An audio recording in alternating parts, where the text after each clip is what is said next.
গণহত্যার দায় বিতাড়িত স্বৈরশাসক শেখ হাসিনা ও তার উস্কানিদাতাদের বিরুদ্ধে যখন সারা দেশে হত্যা মামলা দায়ের করা হচ্ছে, তখন হাতিরঝিলে এক নারী সাংবাদিকের আত্মহত্যার ঘটনাকে রাজনৈতিক রূপ দেওয়ার চেষ্টা করছেন হাসিনা পুত্র সজীব ওয়াজেদ জয়, যিনি নিজেও একজন উস্কানিদাতা।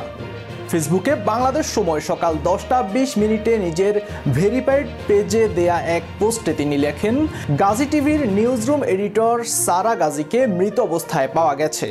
ঢাকার হাতিরঝিল লেক থেকে তার লাশ উদ্ধার করা হয়। বাংলাদেশে মত প্রকাশের স্বাধীনতার উপর এটি আরেকটি নৃশংস হামলা। গাজী টিভি হলো একটি ধর্মনিরপেক্ষ সংবাদ চ্যানেল, যার মালিক গোলাম দস্তগীর গাজী সম্প্রতি গ্রেপ্তার হয়েছেন।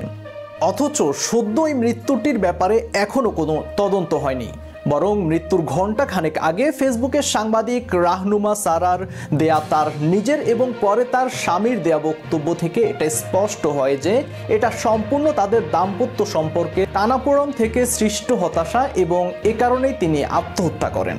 এ বিষয়ে সারার স্বামী সায়েদ শুভ্র বলেন, সম্পর্কের মাধ্যমে 7 বছর পূর্বে আমরা পরিবারকে না জানিয়ে বিবাহ করেছিলাম। গতকাল সারা অফিসে গিয়ে রাতে আর বাসায় না ফিরে এক ব্যক্তিকে দিয়ে রাত 10:30টার দিকে বাসা ভাড়ার টাকা পাঠিয়ে দিয়েছিল। তিনি আরো বলেন, পরে আমি তাকে ফোন করে বলি, রাতে তো তুমি বাসায় আসতে, তাহলে অন্যকে দিয়ে কেন টাকা পাঠিয়েছো? তখন সে বলল, আমি ব্যস্ত আছি বলে ফোন রেখে দেয়। পরে রাত 3টার দিকে খবর পাই সে হাতিরঝিল লেকের পানিতে ঝাঁপ দিয়েছে।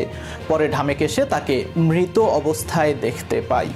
তিনি আরও যোগ করেন, আমাদের মধ্যে কোনো ঝগড়াও হয়নি, তবে বেশ কিছুদিন আগ থেকে আমার স্ত্রী বিচ্ছিন্ন হয়ে যেতে চাচ্ছে। আমরা দুজনেই কাজী অফিসে গিয়ে ডিভোর্স দিয়ে আসব। দেশের এই পরিস্থিতিতে আর কাজী অফিসে যাওয়া হয়নি। এর আগে মঙ্গলবার রাত 11টার দিকে তার সামাজিক মাধ্যমে ফেসবুকে রাহনুমা সারা লেখেন, জীবন মৃত হয়ে থাকার চাইতে মরে যাওয়াই ভালো। এর কিছুক্ষণ পর তিনি লেখেন, তোমার মতো বন্ধু পেয়ে আমি ভাগ্যবান। আল্লাহ তোমাকে সর্বদা মঙ্গল করুন। আশা করি শীঘ্রই তোমার সব স্বপ্ন পূরণ হবে।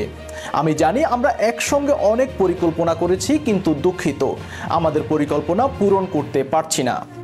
আল্লাহ তোমার জীবনের প্রতিটি ক্ষেত্রে আশীর্বাদ করুন।